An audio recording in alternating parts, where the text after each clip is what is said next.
রঘুনাথ দাস প্রভু দূর থেকে শ্রী নিত্যানন্দ প্রভুকে পানিহাটির গঙ্গা তীরে এক বটবৃক্ষ তলে উপবেশন করে আছেন দেখতে পেলেন।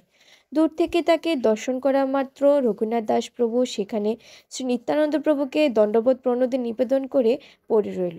নিত্যানন্দ প্রভু একজন সেবক তখন নিত্যানন্দ প্রভুকে জানালেন, ওই দূরে রঘুনাথ আপনাকে দণ্ডপ্রণতি নিবেদন করে সেখানে পড়ে আছেন।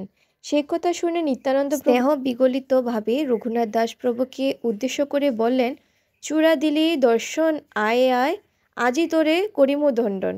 কারণ মহাপ্রভু হচ্ছেন শ্রী নিত্যানন্দ প্রভুর সম্পত্তি। কিন্তু রঘুনাথ দাস গোস্বামী নিত্যানন্দ প্রভু অনুমোদন ব্যতীতই শ্রীচৈতন্য মহাপ্রভুর সেবা অনুরাগী হয়েছিলেন।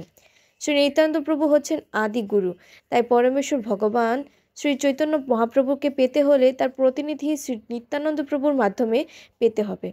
এখন শ্রী রঘুনাথ দাস গোস্বামী নিত্যানন্দ প্রভুর কাছে গেলেন। তিনি দণ্ড দেবেন বললেন। দণ্ড অন্য কিছু নয়, বরং তার কৃপা। সে কৃপা কৃষ্ণ ভোগ প্রাপ্তির উপায়, শ্রীচৈতন্য মহাপ্রভুকে পাওয়ার উপায়।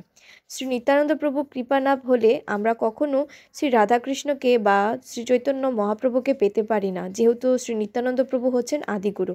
শ্রী নিত্যানন্দ মহাপ্রভু বললেন, শ্রী রঘুনাথ, তুই এতদিন চোরের মতন পালিয়ে থেকে অবশেষে আজ আমাকে দর্শন দিলি। দাঁড়া, আজ তোকে আমি শাস্তি দেব। রঘুনাথকে নিত্যানন্দ প্রভুর কাছে ডাকলেও তিনি নিত্যানন্দ প্রভুর কাছে যেতে ইতস্ত করছিলেন। তখন নিত্যানন্দ প্রভু জোর করে তাকে ধরে আনলেন এবং তার মাথায় তার শ্রী পাদপদ্ম স্পর্শ করে বলেন, নিকটে না এস, চোর ভাগ দূরে দূরে। আজি লাগ পাইয়াছি, দণ্ডিমু তোমারে।